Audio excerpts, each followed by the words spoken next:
Welcome to the Pit Crew. I'm Camille, your attending, and I have my residents with me. I'm Mal. And I'm Robert. And we're inviting you to join us in the park for a beer. We want to give you the rundown on season 2 and everything that we know so far. And we have to do it here because Camille got suspended on Instagram. R.I.P. the Pit details. It should quote unquote like be back by the time this episode goes up. We're recording this recording this we're recording this the day that the season 2 teaser trailer officially dropped. Yeah. So I posted the season 2. Well, first of all, I just want to clarify for the listeners. Mal is dialed in today because her internet is being wonky, but she couldn't miss this conversation. Yeah, so if I sound weird, forgive me. Yeah. So I posted the teaser trailer. Fiona Dorff posted it on her story, and I posted it on my feed on Instagram at The Pit Details, and got a lot of, engagement. People are super excited. Everything's going great. And about 12 hours later, after the trailer has been posted by HBO and everything, I get this, my Instagram just stops working. It's oh, something went wrong. And I was like, what the hell? And I opened up my email and I had rapid fire emails from Instagram about some dude named Michael at the WB and the fact that he filed a copyright infringement claim against me and that my account's been suspended for a handful of days and I have a warning on my account now. So I can't engage. I can't check notifications. I can't look at my tags, nothing. I've appealed it with Facebook because it should have been covered under fair use. You should be able to post trailers and stuff for shows. And I'm the only person who got in trouble. And I don't know why I got in trouble, to be honest with you. I shared something that an actor posted and now I'm in trouble. So yeah, by the time this episode comes out, I will still be suspended. How are you guys enjoying a special Saturday release with that news? So, Camille, our attending, why are we gathered here? You already said it earlier, but, reiterate, why are we here? We are here because we wanted to put together an episode and talk about all of the news that we have got so far for season 2 and just compile it into one place. I think with all the different articles, with all the tiny little details spread all over the place, it's kind of hard to keep up with it. So we wanted to compile it and bring it to everybody. So we are going to have some mild spoilers for plots and new characters leaving, things like that for season 2. Woohoo! So we're going to go over a couple different things today. We're going to talk about casting. We're going to talk about the plot. We're going to talk about some plot points, some crew and directing, and we're also going to talk about something with the set. Just a couple of details that have come out in articles. So I kind of scoured and I had the help of We in the Pit from Instagram. They are my go-to page on everything regarding news for the Pit. They post everything. Shout out to them. Thank you so much for helping me compile all of these different articles that have floated through our attention spans in the past couple of weeks. We know that they're well into filming season 2, so this is going to be everything that we know so far so that you can sink your teeth into it. So, starting with casting, we do know that Tracy Afakor will not be returning as Dr. Heather Collins. That was confirmed a little while ago. Yeah. Supposedly plot issues. We've also heard other rumors. We won't discuss them. Right. Probably for the best. Yeah. Another character that is leaving that is not confirmed, we'll talk about this in a future episode as well that we've already recorded, but Jalen Brooks is very likely not to return as Mateo, the nurse. I know. Everybody loves Mateo, but he is very likely actually going to be on set filming the off-campus series. It's a book adaptation. He's going to do wonderful. We're all very excited for him, but I'm pretty sure that contract does say that he can't do other work at the same time. So we will very likely not be seeing him, unfortunately. And that's a rom-com, right? It is. It's a rom-com. Yeah, that man was built for rom-coms, I fear. He's got a very rom-com look. Yeah, it's going to be great. I personally really didn't like the books. I tried. I didn't enjoy it. I fell asleep reading one of them, which is unheard of for me. So I woke up from my nap and they were talking about something that happened in the book, and I was like, what did I miss? How long was I asleep? And I was like, I need to return this because I can't. I do audiobooks pretty strictly. Congrats to him. If we don't get to see him this season, we will miss him very dearly. And I do wonder, how they'll address him not being there. He's probably just off for the day. Yeah. Yeah. You know what? That's so true. Maybe he's just not at work. That's a great point, because I think I just forgot that, the season is one shift. Yeah. Which is, the thing about the show. So I don't know how I forgot that, but... Well, yeah, because it's very much oh my gosh, how are we going to write out Collins? How are we going to write out Mateo? But, they just won't be working that day, Wild. It could they be just that. got the day off. Yeah. So we also do have a bunch of new cast coming in. Of course, there's going to be a ton of faces we haven't seen before, but we do know about a handful of them. So we are going to have Charles Baker as Troy, who is an unhoused patient. We have Irene Choi as Joy, an MS3. She's described as having strong boundaries and a vast knowledge of medicine that leans toward the macabre. And I so desperately want to understand what the hell that means. What does macabre even mean? Hold on. Macabre is gloom. It's morbid. Disgusting and horrifying because of involvement with or depiction of death and injury. So something very morbid. So I'm thinking okay, go work in the morgue. Go work in immunology or something. That's pretty macabre to me. What I'm hearing is Irene is going to be yeah, that person died. Woo! Ooh, interesting. I love that her name is Joy. Yes. Irene is playing Joy. So I love that there's a character named Joy who's death. She's going to give Santos a run for her money. I hope so. So we also have Lawrence Robinson joining as Brian Hancock. He is a patient that will have a meet cute with a staff member. What? Who's getting flirty with the patient? I didn't know about any of these new cast members, so I'm what? I've kept up a little bit, not as much as Camille, who is the suspended Pitt Details account.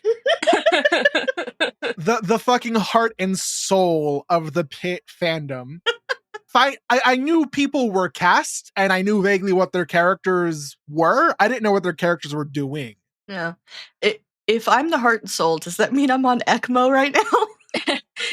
Yeah, unfortunately. We also have Letitia Holler joining as a new nursing school grad who is seen as naive. If you go and watch the trailer, she is the one that asks if they do this every day. We're going to have Lucas Iverson as James, MS4. And we also have Sepida Mowathi as Dr. Al-Hashimi, and she is a new attending. She has come from the VA. She's going to have a bunch of tension with Robbie. She has a very modern view on medicine, from what I understand, a very forward-thinking view and an attitude towards medicine, and she's going to butt heads with Robbie. I assume that will be something with his cowboy tendencies, but I'm not quite sure. The way she's described is interesting to me because I don't see Robbie as being not into modern medicine, Yeah, no, I agree. So this seems interesting. We also do, we can confirm, of course, Dana and Langdon have... Oh my god. Oh my god. You have no idea how happy I was when I watched this. That's going to be great, Daddy. Also, that must have been great for Mal, who is 10 seconds behind. I'm so happy that Dana is back. And Langdon's back too, whatever. He's given very divorced vibes, if you know what I'm saying. Oh, so divorced. He looks so divorced. And I don't even care that he's wearing a ring. He looks so divorced. I was shocked to see a photo of him that Work Page posted, and he's wearing his wedding ring. And I was like, that's the plot twist of the season. Abby is a better wife than he deserves, honestly. Who is? Abby. I thought you said Robbie, and I was so confused. That's true. He doesn't deserve Robbie or Abby. Yeah. So, okay. So on that topic, Dana comes back. She has taken a break, okay? And Good for her. Yeah, she's taken a break, but then she got bored. So she came back. But she's returning not the same as she left. So here, instead of Dana being kind, even in the face of someone being awful, she has been described as being more of a mirror to people. So what you give her, you're going to get back. So that's what we're going to see with Dana. Mm-hmm. Interesting. Yeah. Now, this season, we're going to talk about some plot now. This season is based off of a shift on 4th of July weekend. It is Langdon's first day back. It is 10 months later. Robbie is avoiding Langdon. He was supposed to be leaving for a sabbatical before Langdon returned, but then the schedules got all messed up, and so now Robbie's last day is overlapping with Langdon's first day, and Robbie's not very happy about it. Robbie is going to be taking a 3-month sabbatical, and thank God it's not for therapy. He definitely doesn't need any therapy. He's going to go ride his motorcycle. No, he's handling things very well. Why is an ER physician going on a sabbatical to ride his motorcycle? Because he's handling things really well.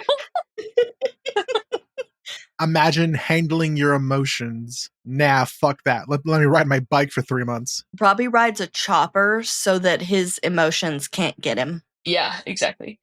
I told Mal this over the weekend. Do you want to know, word of the day, macabre. Do you want to know a macabre fact about, like, choppers? Like the big motorcycles where you put your hands way up on the handlebars? Do you know why they were designed that way? I mean, I know now because you told me. I do not know. So they were designed that way because you'd be driving down the street and rival gangs and things would string wire across the road to behead you as you drove past. So choppers have the handlebars up high and far from your face so that they can snap the wire before it snaps you. And now that's what I'm imagining Robbie on. Okay, I have a question though, because I was wondering, like, how long are med students' rotations? Because I was wondering, like, were we going to see, like, Whitaker and Giovanni again since they're med students? So not long. However, Whitaker is a doctor this season. He's graduated. Oh. So he is now an intern. But he still has his med student card, doesn't he? Like, doesn't his badge say med student? Med student rotations, by the way, usually last between a month and 3 months, or 4 to 12 weeks. So let's see. Let me look at a picture here. It does still say student doctor. How interesting. Does Santos's in season 1 not say student doctor? No, because she's not a student. She's an intern. It's so complicated, the, like, hierarchy of med school and becoming a doctor. Yeah, but I was like, I was really wondering, you know, are our favorite med students going to return? But I was very glad to see them both in the trailer, and I was very glad to see Whitaker's new hair. Why is it so long? Whitaker is growing his hair out. Woohoo! And his eye bags. And you stole my joke. You motherfucker. That's why you should never say a joke in the group chat before you say it on the podcast. Ha ha, copyright infringement. Oh no, I've been banned from the podcast. I guess my thing is now, like, damn, does Whitaker get any sleep living with Santos? Or does, like, Santos just kick the shit out of him every day? Santos is having a lot of really loud sex with women. And he can't sleep. Right as With Robert Garcia takes a drink. specifically. Santos and Garcia just going at it all the time. So, okay. Santos and Whitaker are still living together. They are still roommates. We don't know how that's going, but oh my God, they were roommates. We also have, let's see, we're going to get to meet Giovanni's father this season. Her mom wants her to get into surgery. The article that I read said still wants her to get into surgery. I didn't get that vibe from season 1. We only ever got like 4 scenes with her, and 3 of them were like helping people not die. Yeah. So I'm like, I see the pressure of being a doctor, but I didn't see any pressure to be a surgeon. I mean, but there also wasn't not any pressure. Like, there wasn't anything that indicated that her mom didn't want her to go into surgery. So, like, yeah, sure, okay. But also, we know if you watch Giovanni's face the entirety of season 1, she cannot stand the sight of blood. She just can't do it. She hates it. She curls her lip. She looks away. She, like, breathes deep. She can't handle it. So, yeah, I don't think surgery is going to be the best place for her. Yeah, because you know what happens in surgery? Blood. Oh, Really? Is there any sort of doctor that doesn't deal with any blood at all? Because I doubt it. Wow, that's a great question. There are people probably like, there's this one and this one and this one and this one and a pharmacist? Pharmacists aren't doctors, though. Yeah, they are. Farm techs. A pharmacy tech is different, though. A pharmacist has a doctorate. Oh, I didn't know that. I'm only mentioning farm techs because I saw a thing on, I think it was Threads or Instagram that was like, hey, can we get some pharmaceutical techs representative, please? Representation in the pit. Oh, that's right. I did see a comment about that. Okay. So this says, yes, pharmacists have doctorates. Most of them hold a doctor of pharmacy, which is a PharmD degree, not an MD. So it's a different medical degree, but yes, it is a medical degree. They are doctors. I just said it's a different medical degree, but it's a medical degree. It's not a medical degree. It's a PharmD. Anyway, someone's going to be like, wrong. Back to the topic of Robbie avoiding Langdon. He is banishing Langdon into chairs, which I can't imagine is going to be great for Langdon. I think he's going to love it. He's going to come into his own in chairs. Yeah. Because, I mean, thinking about how great he was with Doug Driscoll and the Cover Your Ass form, you know, like, I think he could have some iconic moments in chairs, I think. I also think that he does really good in, like, small doses with patients. Mm-hmm. Like, he comes in, throws on the charm, and is done, you know? Yeah. And so maybe he could do pretty well at, like, taking care of just, like, the initial stress of it. But I will say, a reporter said that they were on set while a scene was being filmed, and that, so we have no context to this scene. Dana is asking Robbie if he would like her to pull Langdon out of triage, aka chairs, to help. And Robbie says that they're doing fine without him, which is interesting, but go off, King. We have a quote from Scott Gemmell, one of the showrunners, on the One Big Beautiful Bill and how they're going to cover that in the show. He said, when people have less finances from the government to help them with their health care, they're going to get less health care. And that means they're going to end up in the only place where they can get free health care, which is the ER. So the ER is just going to get busier and busier and become more of a safety net. And it's already broken, so the system is destined for a tipping point. Ooh. We also have been told that we might see some patients or see the show handle how ICE raids are affecting the community. We're also going to see a story about a deaf patient and the struggle of trying to communicate what's going on and be understood by the staff. We did have deaf patients last season, but the communication really didn't play too big of a role. There was always an interpreter or someone who knew ASL or something who could like translate. But I presume if they're going to present like, oh, there's difficulty in communication, there's probably no one who can do that. Right. So on the topic of directing, we've also confirmed that Noah Wyle and Sean Hattasy are both slated to direct an episode this season. So congratulations to Sean Hattasy on his employment. Yeah, because we're not sure he's even in season 2 because he wasn't in that trailer. Oh, he better be. I know he will be. He'll be like, he's such an icon, sneaking out the door like, I need to go take a nap. If he's not in season 2, throw the whole thing away, honestly. He is a shining light. Yes. So in terms of set, there's also a new sign that says aggressive behavior will not be tolerated. And there is a plaque that has been hung to remember the victims of Pitt Fest. My thought was, does that mean that this season we get to watch Robbie like longingly or like sad, tearfully stare at a photo of Leah instead of Doc Adamson? Also, do you guys think we'll see Jake again? Great question. I would be interested in, even if we don't see him again, I would be interested in at least knowing how their relationship has changed, if at all, over the last 10 months. Yeah. Because we did not end on a good note. Do you guys have anything you specifically want to see from season 2? Santos to get worse. I want him to be meaner.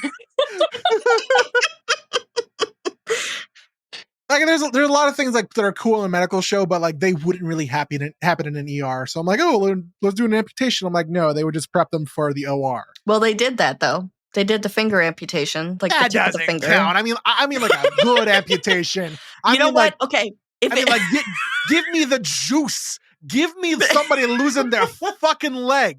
Okay, but 4th of July, we're gonna get fireworks injuries. Someone's gonna lose a finger. I think, Camille, you shared it, but I think all three of us have seen it, the fucking bingo board for season 2. And one of the squares. From No Context to Pitt.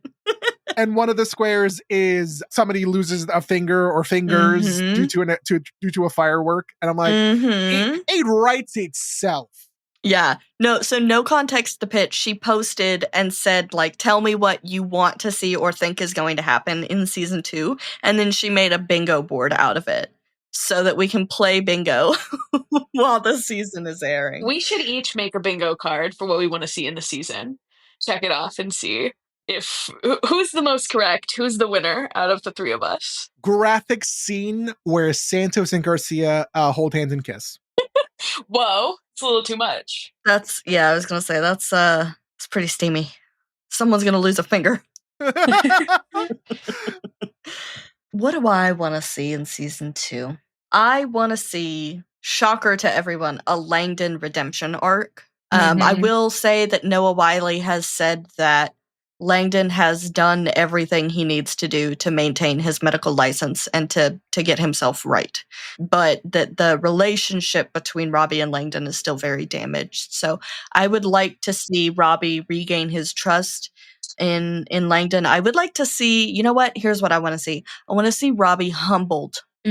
Like, humbled into the fucking ground. This man is so mightier than thou, because every time he finds a way to be like, well, I was right. Ha ha, in the end. You know? Like, he can be like, oh, you know what? You were right. And then he's like, just kidding. I was right. And I want him to, like, get a grip. Very true. Yeah. Any other thoughts? Questions? Concerns? I would like to see Mel and Becca interact some more. Because I love them. The twins. The twins. I don't know. I would love to get more of official backstories for, like, Santos and Mohan and, you know, things that, like, they've said in interviews, but then weren't directly in the text of the show, you know? Yeah. Because, I mean, it's all one shift, and, like, you're not going to trauma dump on your coworkers. Oh, speak for yourself, babe. I mean, it's been like 8 months for them. So they've gotten to know each other to some degree. 10 months. It's been 10 monts. They got to know each other to some degree. Listen, I worked at my job for 2 years before I told my coworkers I was gay. So you're gay? Surprise. Wait. Whoa. You staring at my boobs was one thing. You being gay? I'm sorry. I'm bashful. I'm bashful. The real question is, are you homophobic and gay? I'm joking. Yeah, whenever I see Santos and Garcia, I get a little homophobic. I'm like, put that away. No. I know what you are. Oh my god. Is Garcia coming back? Yes. She's in the trailer. Okay, thank God. She's in the trailer. Yeah. There was so much going on in that trailer, I could not absorb everything. I know, you have to watch it frame by frame, and also a certain few people have posted it, like, in its full size instead of just, like, 16 by 9 for, like, the For You page or whatever, and you can go watch it that way, and you can see, like, the wide shots and see who's actually all up in there. Oh, good. Why did I say it like that? All up in there. You can see, welcome to the pit. We're all up in it. If you've made it to the end of this episode, what you really need to do is you need to go to Warner Brothers TV on Instagram and comment, why did you suspend? No. Oh my god. Why did you suspend the Pitt details? Yeah. Reinstate the Pitt details. Heart and soul of this fandom. If you report the Pitt details, you better report me too. That's what I need. I need my community to rally around me. Yeah. Other than that, I mean, that's about all I've got for you. Again, a very special shout out to We in the Pit on Instagram. Thank you so much for helping me to collect all of the sources and everything for this. I really appreciate it. I had a very busy day at work and I was like, oh my god, can you help me? So thank you. Does anybody else have anything that they want to throw out before we say goodbye? No, I'm just excited to get back into the pit. Me too. All right, well, if that's all, then so long, fellow losers.